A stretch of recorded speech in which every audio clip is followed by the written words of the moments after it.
অনেক থানকুনি পাতা হয়েছে।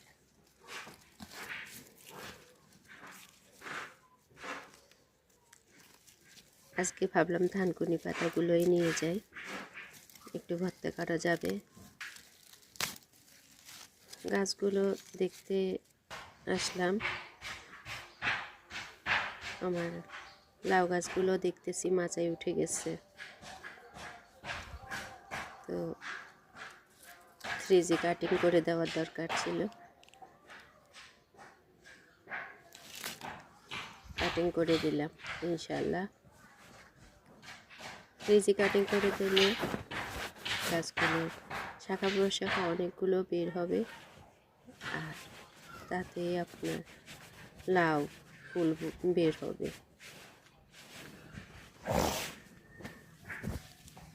অনেকগুলো নিলাম থানকুনি পাতা।